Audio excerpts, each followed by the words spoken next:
Welcome to our COIDA Bot Demo. This is our latest bot that we have added to our army of bots that we are building as Global Business Solutions as we want to automate the full employment lifecycle.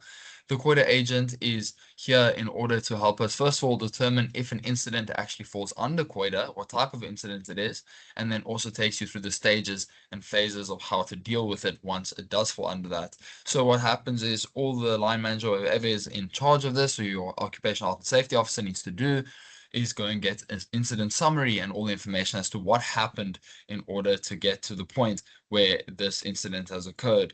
So all you do is you're going to write the whole summary report, and what we're going to be using is the Ms. Ferreira case that actually raised concerns and caused a lot of amendments to the COIDA Act as to where we find ourselves today. So Ms. Ferreira, what it first does is it goes into phase one, which is recognition and notification analysis, where it talks about a summary, it builds a summary, and Ms. Ferreira, an employee at the bank, was in a car crash using a company carpool car and then hurt her back. And then it talks to the incapacity types observations. It falls under occupational, therefore it would fall under COIDA.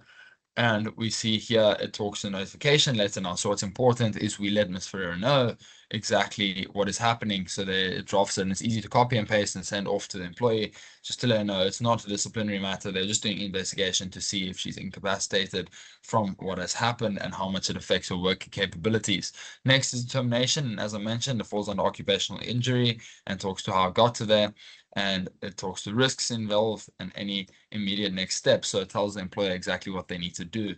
Next, it goes into phase two, the medical assessment and investigation. And you'll see this summary over here will continue to build as the story goes on as we go through each phase.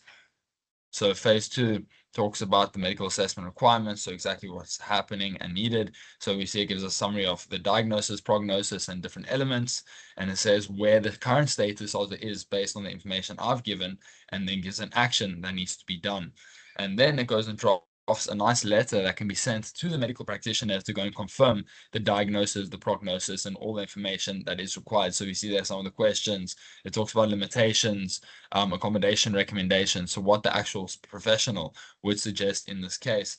And now it talks to the medical evidence, and it continues to talk to all of those different areas. And there's the compliance verification. So what's important for the actual company to go and do in order to make sure they are dealing with this correctly, documents to retain.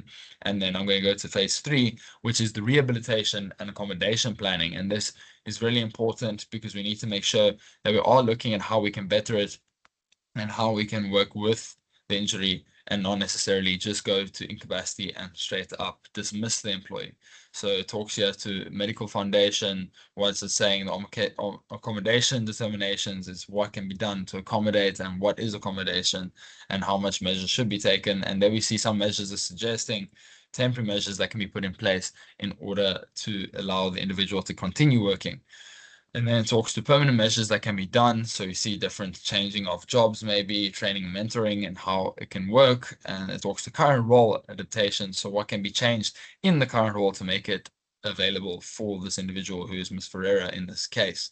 It talks here to redeployment feasibility and what's the chances of doing. And it even goes and gives you an estimated cost. And obviously this is just guessing or estimates, should I say. And what's important is you'll need a professional to go and read over this and make sure if they agree with it. And this is the important part. It talks to the different rehabilitation components and whether it's clinical, vocational, and social, as the amendments talk to. And it talks to key responsibilities and who is going to help with all these different areas. So we see as it continues to talk towards there. And I'll just spell it up quickly, but it'll just basically go and talk to timelines and review and accommodation options that can be done.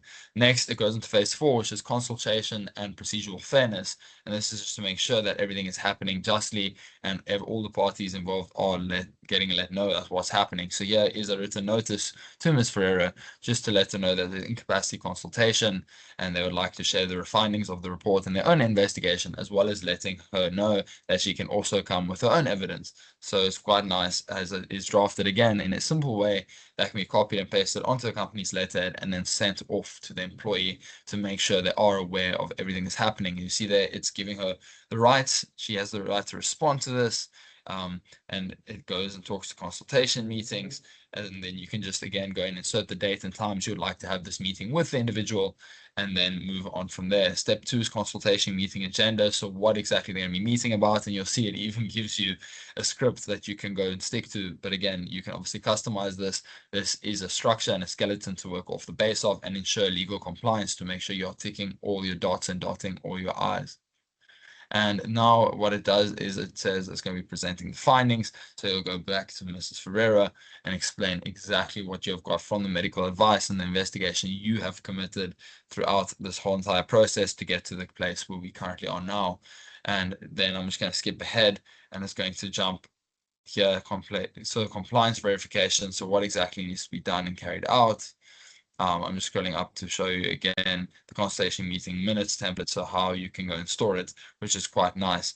And then it talks to critical reminders that what's important for you to do in the next step. And now goes into phase 5, which is review and decision. So now this is talking to substantive fairness, so what's required and the status of it, as well as supporting evidence to all the different areas that can be notified and brought up in this specific case.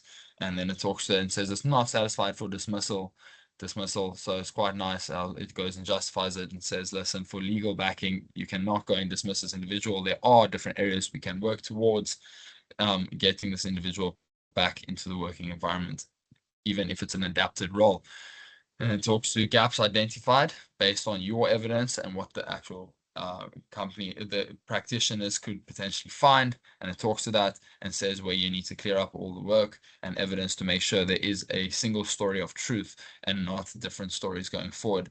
And then the decision determination is it's going to recommend option A. And again, you're going to have to make the decision, but the bot is going to suggest to go and give for example, in this case, an adapted role where it's either half days and there's different features to her role that she can work without having to get fired. And that is quite cool how it does that. So it's going to continue to talk to the different accommodation, clear, so it's feasible, the work-related injury